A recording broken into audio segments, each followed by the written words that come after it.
नमस्कार दोस्तों, Gyandeep private ITI अहीरबाग बड़कोल की ऑनलाइन क्लासेज में आपका स्वागत है। तो देखिए, पिछली क्लास में हमने पढ़ा था ट्रांसफार्मर के बारे में। ट्रांसफार्मर जो कोरों के आधार पर कितने भागों में बटा होता है, ट्रांसफार्मर कोरों के आधार पर कितने भागों में बटा होता है, ये पढ़ा था हमने। तो उससे अगला स्टेप है कि ट्रांसफार्मर है वो फेजों की संख्या के आधार पर बट रहा है। किस आधार पर बट रहा है? फेजों की संख्या के आधार पर बट रहा है। और फेजों की संख्या के आधार पर कितने भागों में बट रहा है? 2 भागों में बट रहा है। फेजों की संख्या के आधार पर कितने भागों में बट रहा है? 2 भागों में। 2 भाग कौन कौन से? एक तो सिंगल फेज ट्रांसफार्मर होते हैं और एक होते हैं 3 फेज ट्रांसफार्मर। कौन कौन से होते हैं? सिंगल फेज ट्रांसफार्मर होते हैं और 3 फेज ट्रांसफार्मर होते हैं। अब भाई, सिंगल फेज ट्रांसफार्मर का आप उपयोग अच्छी तरह से जानते हैं, कहाँ किया जाता है, कहाँ नहीं किया जाता है। जो सिंगल फेज एसी सप्लाई पर कार्य करते हैं, जो सिंगल फेज एसी सप्लाई पर जो ट्रांसफार्मर कार्य करते हैं वो कहलाते हैं सिंगल फेज ट्रांसफार्मर। कौन से कहलाते हैं? Single phase transformer. तो देखिए, सिंगल फेज का प्रयोग कहाँ किया जाता है? हमारे घरों में किया जाता है। कहाँ किया जाता है सिंगल फेज का प्रयोग? घरों में किया जाता है। तो सिंगल फेज ट्रांसफार्मर है वो किस जगह पे काम में लिए जाते हैं? घरेलू विद्युत के लिए। कहाँ पे काम में लिए जाते हैं? घरेलू विद्युत के लिए काम में लिए जाते हैं। ये 2 प्रकार के होते हैं। कैसे होते हैं? जो सिंगल फेज ट्रांसफार्मर होते हैं ये 2 प्रकार के होते हैं। जैसे कोर प्रकार के ट्रांसफार्मर थे आपके, कोरों की संख्या के आधार पर 3 प्रकार के थे। सेल प्रकार के, कोर प्रकार के और बेरी प्रकार के। कौन कौन से थे? सेल प्रकार के, कोर प्रकार के और बेरी प्रकार के।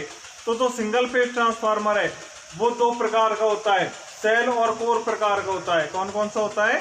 सेल और कोर प्रकार का होता है। अब देखिए आगे, ये सामान्यतः 250 वोल्ट तक कार्य करते हैं। कहां तक कार्य करते हैं भाई? ये सामान्यतः 250 वोल्ट तक कार्य करते हैं। इनका उपयोग किया जाता है जैसे हमारे वोल्टेज स्टेबलाइजर होता है। क्या होता है? वोल्टेज स्टेबलाइजर, जो क्या करता है? वोल्टेज को कम या ज्यादा करता है। क्यों करता है? उसके अंदर क्या होता है ऐसा? उसके अंदर ट्रांसफार्मर होता है। क्या होता है? ट्रांसफार्मर होता है। उसी ट्रांसफार्मर की सहायता से वो क्या करता है? वोल्टेज को कम या ज्यादा करता है। Radio TV receiver, radio TV receiver आदि हैं, उनके अंदर क्या किया जाता है? सिंगल फेज ट्रांसफार्मर का प्रयोग किया जाता है। एक और है आपके इन्वर्टर। क्या है? इन्वर्टर। तो इन्वर्टर के अंदर भी किसका प्रयोग किया जाता है? सिंगल फेज ट्रांसफार्मर का किया जाता है। देखिए, जो सिंगल फेज ट्रांसफार्मर होता है, क्या होता है? सिंगल फेज ट्रांसफार्मर होता है वो क्या करता है? वोल्टेज को स्टेप अप करता है, वोल्टेज को स्टेप डाउन करता है। सिंगल फेज ट्रांसफार्मर क्या करता है? वोल्टेज का स्टेप डाउन करता है, वोल्टेज का अपचयन करता है, वोल्टेज का अपचयन करता है। इसे अपचायक ट्रांसफार्मर भी कहा जाता है। क्या कह सकते हैं इसे? अपचायक ट्रांसफार्मर भी कहते हैं। ये इसके अंदर वाइंडिंग है, ठीक है भाई।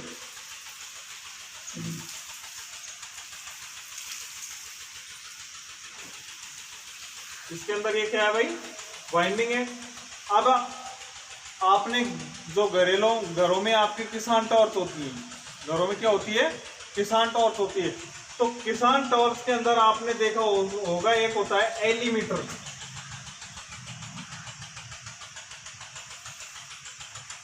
क्या होता है? एलीमीटर। तो वो एलीमीटर क्या होता है? क्या काम करता है वो एलीमीटर? वो विद्युत का क्या करता है? स्टेप अप अपचयन करता, सॉरी स्टेप डाउन अपचयन करता है वोल्टेज का। क्या करता है वो? वोल्टेज का अपचयन करता है। तो ये कौन सा है? अपचायक ट्रांसफार्मर है। कैसा ट्रांसफार्मर है? अपचायक ट्रांसफार्मर कहलाता है। देखिए, एलीमीटर होता है, एक इतना सा डिब्बा होता है, एक इतना सा डिब्बा होता है जिसमें लोहे की पत्तियों पर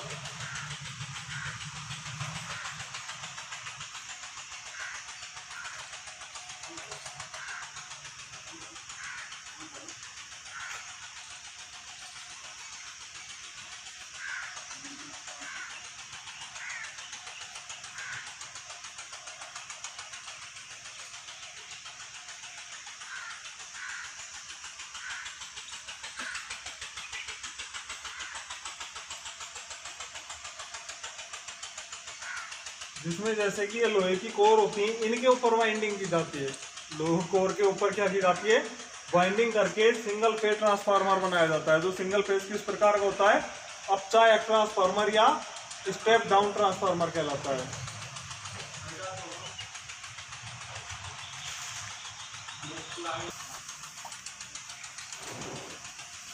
तो देख लिया भैया आपने सिंगल फेज ट्रांसफार्मर हो किस तरीके से कार्य करता है, क्या कार्य करता है, किन किन उपकरणों के अंदर इसका प्रयोग किया जाता है, वो सभी चीज आप देख लीजिए।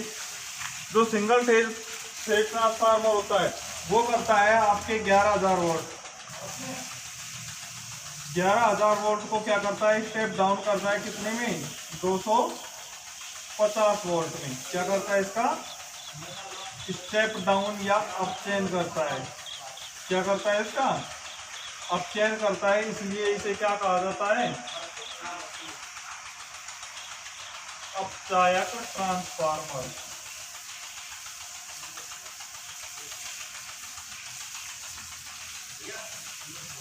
क्या कहा जाता है, इसे अपचायक ट्रांसफार्मर कहा जाता है। अब आगे देखिए 3 फेज ट्रांसफार्मर।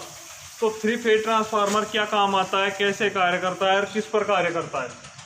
3 फेज ट्रांसफार्मर है वो आपके 3 फेज सप्लाई पर एसी विद्युत होती है आपके 3 फेज, उस पर कार्य करता है। क्या 3 फेज ट्रांसफार्मर 3 फेज सप्लाई पर कार्य करता है। इसके अंदर तीन वाइंडिंग के सेट होते हैं।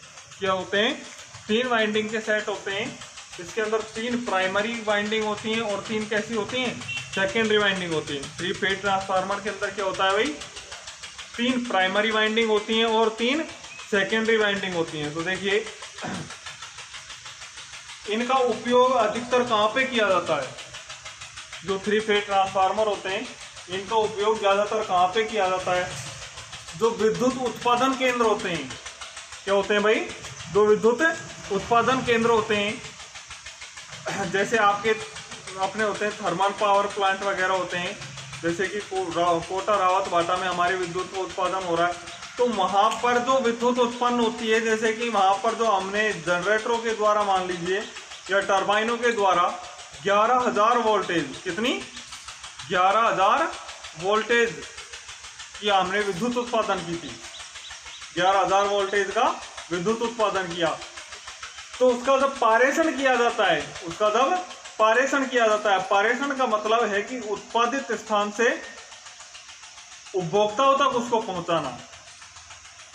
कहाँ तक, उपभोक्ताओं तक पहुंचाते हैं तो उसे पारेषण कहते हैं।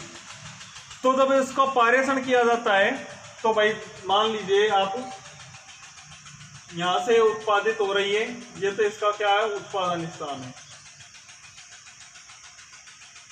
यहां पर उत्पादन हो रहा है और हमको ये जीएसएस पर या सब स्टेशन पर ले जानी है।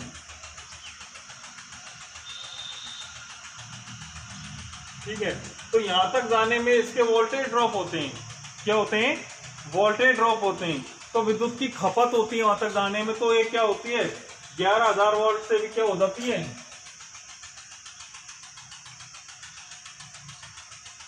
11 kV से भी घट जाती है।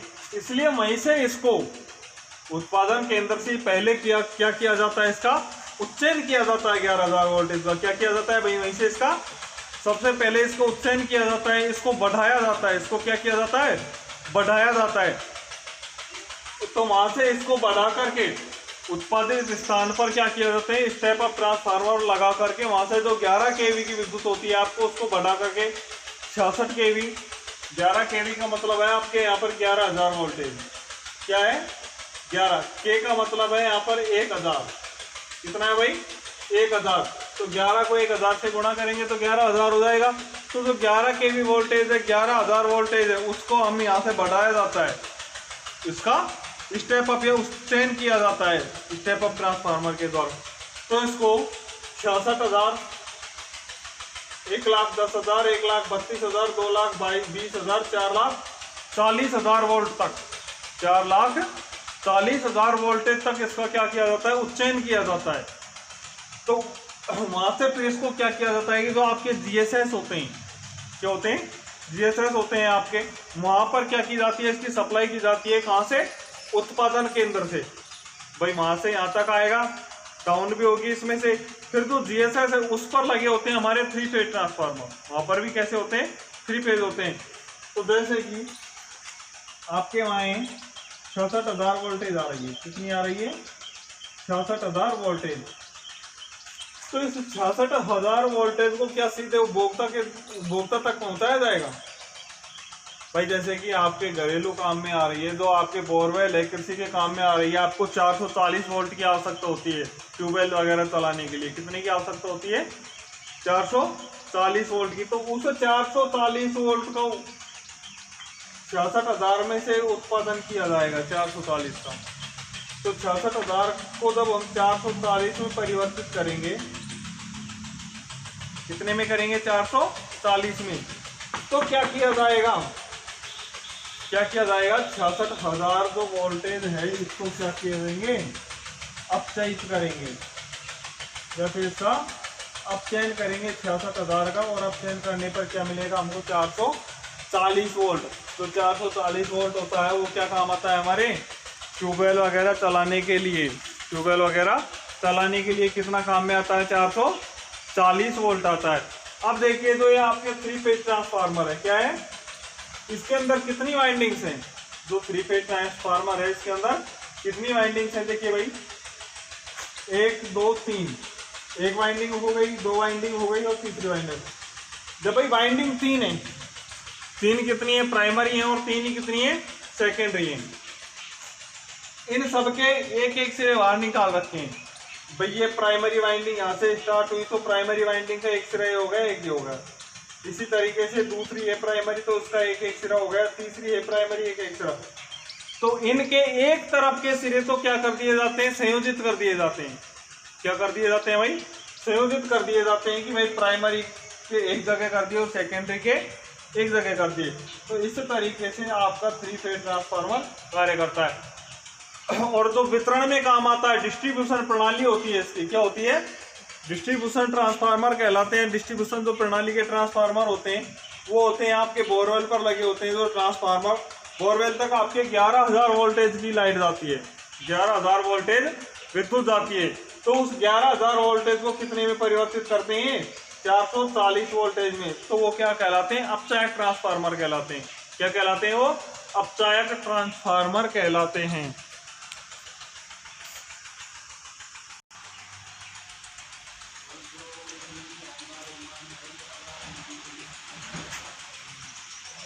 देखिए आपके हमने कर लिया था किसके आधार पर, फेजों की संख्या के आधार पर 2 प्रकार के होते थे, 3 फेज और सिंगल फेज। दोनों हमने पढ़ लिए। Single phase supply AC supply पर कार्य करता है और 3 फेज सप्लाई पर कार्य करता है। सिंगल फेज है वो 250 वोल्ट तक कार्य करता है, जबकि वो 3 फेज ट्रांसफार्मर होते हैं वो अपचाई और उच्चाई दोनों प्रकार के होते हैं। अपचाई में ऊंचाई के लिए वो क्या करते हैं कि 11,000 वोल्टेज को 66 केवी, 120 केवी, 220 केवी, 240 केवी में परिवर्तित करते हैं। और उनको घटा करके क्या करते हैं, जो डिस्ट्रीब्यूशन में काम में ली जाती है तो उसको घटा करके 440 वोल्टेज में कर देते हैं। तो जो 440 वोल्टेज में परिवर्तित करते हैं वो कहलाते हैं डिस्ट्रीब्यूशन ट्रांसफार्मर। क्या कहलाते हैं, डिस्ट्रीब्यूशन ट्रांसफार्मर कहलाते हैं। और वो होते हैं वो voltage stabiliser, radio receiver, inverter, TV receiver में काम में लिए जाते हैं। कौन से, सिंगल फेज ट्रांसफार्मर। अब देखिए आप आउटपुट क्षमता के आधार पर,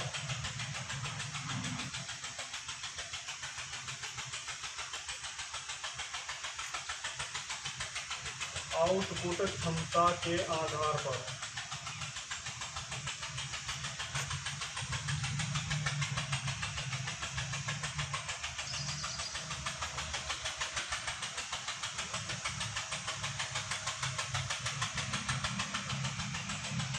आउटपुट क्षमता के आधार पर ट्रांसफार्मर 2 प्रकार के होते हैं। आउटपुट क्षमता के आधार पर ट्रांसफार्मर कितने प्रकार के होते हैं, 2 प्रकार के होते हैं। एक तो होता है ऑटो ट्रांसफार्मर, एक तो क्या होता है भाई, ऑटो ट्रांसफार्मर होता है।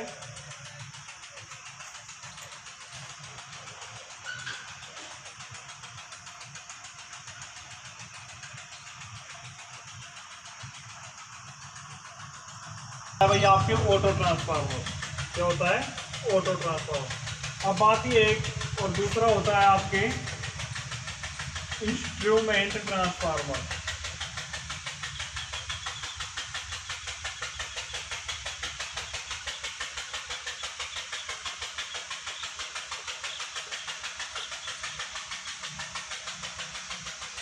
अब इंस्ट्रूमेंट ट्रांसफार्मर है वो दो प्रकार का होता है। एक तो होता है धारा ट्रांसफार्मर, धारा instrument transformer.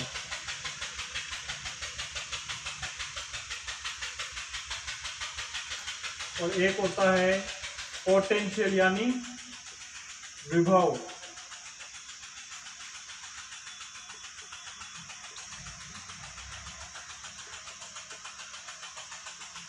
Potential instrument transformer.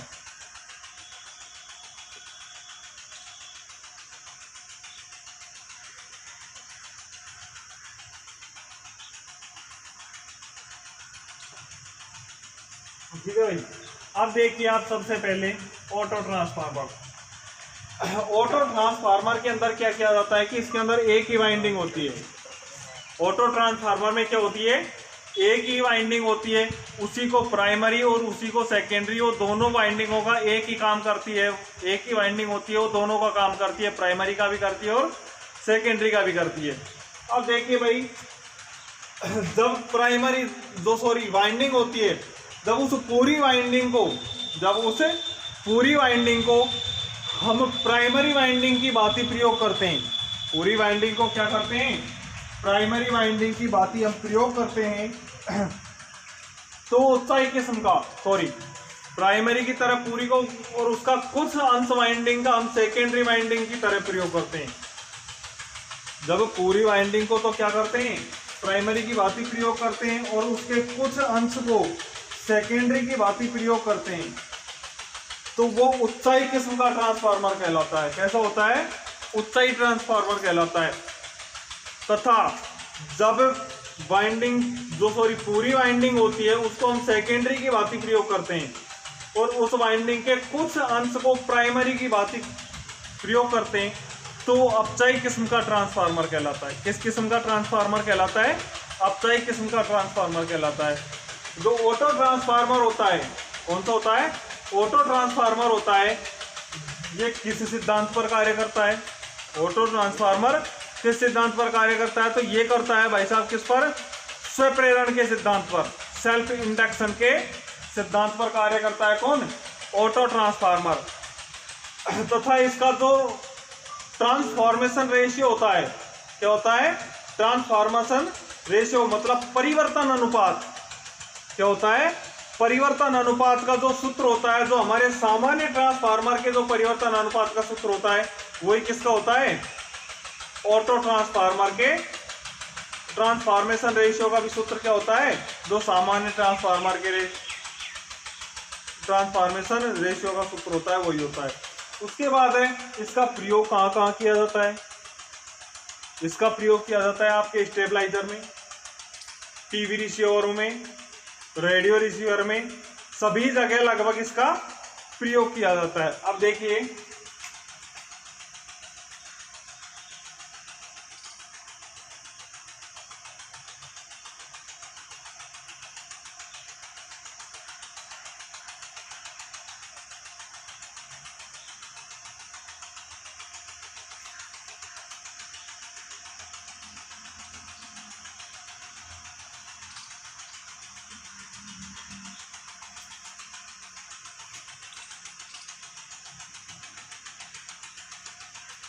ये आपके एक वाइंडिंग है, जो ऑटो ट्रांसफार्मर है उसके अंदर आपको अभी बताया था कि एक वाइंडिंग होती है। सिर्फ कितनी वाइंडिंग होती है, एक वाइंडिंग होती है। तो जो ये एक ही वाइंडिंग है, इसको हम पूरी वाइंडिंग को क्या मान रहे हैं, प्राइमरी की बात यूज कर रहे हैं। किसकी बात यूज कर रहे हैं, प्राइमरी वाइंडिंग की बात। ठीक है, इसका कुछ अंश हम कर रहे हैं सेकेंडरी वाइंडिंग की बात यूज।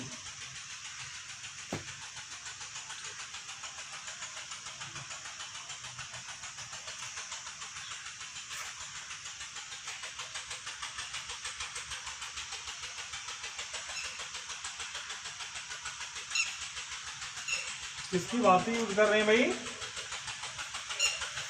सेकेंडरी वाइंडिंग की बात ही कुछ अंश इसका यूज कर रहे हैं। ये हमने लोड लगा दिया, क्या हो गया? ये लोड हो गया। सेकेंडरी की बात यूज कैसे कर रहे हैं इसको?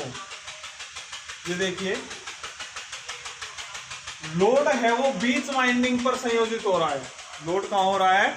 वाइंडिंग के बीच में संयोजित हो रहा है। तो जो ये कुछ हिस्सा है वाइंडिंग का, ये सेकेंडरी वाइंडिंग है। जो ये कुछ हिस्सा है, ये सेकेंडरी वाइंडिंग की बात ही कार्य कर रहा है। किसकी बात ही कार्य कर रहा है? सेकेंडरी वाइंडिंग की बात ही कार्य कर रहा है। तो ये कैसा ट्रांसफार्मर हो जाएगा? उत्साही ट्रांसफार्मर। कैसा हो जाएगा? उत्साही। अब देखिए,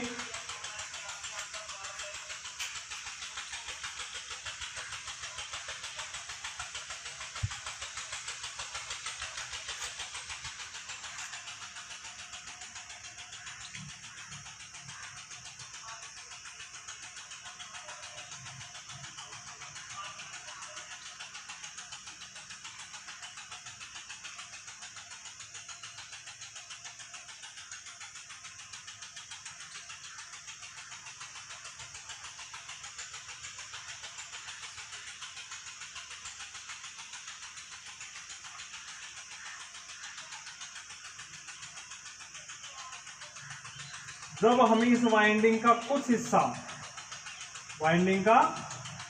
हिस्सा प्राइमरी की बात यूज कर रहे हैं,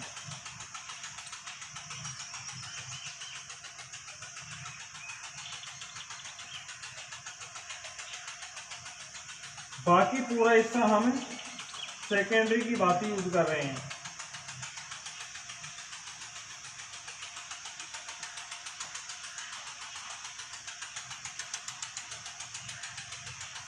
ठीक है, ये हमने इसमें लोड संयोजित कर दिया। तो इस समय ये कौन से ट्रांसफार्मर की बात कार्य करता है भाई? Upside transformer. आया समझ में?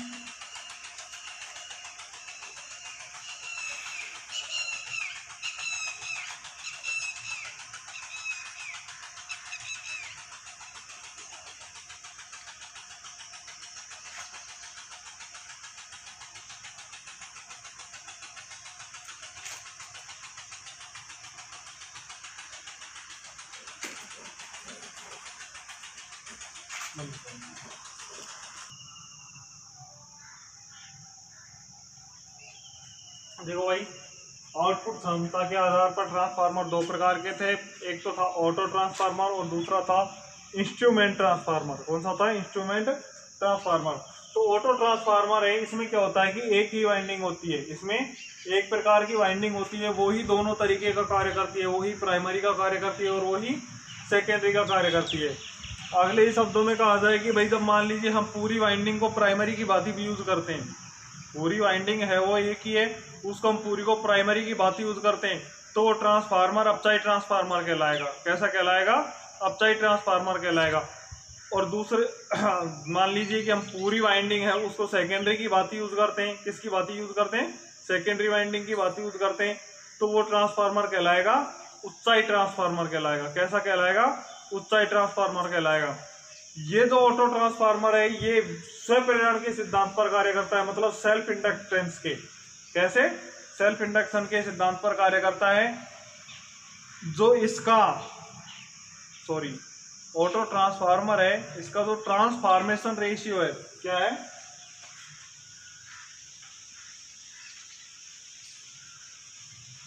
Transformation ratio.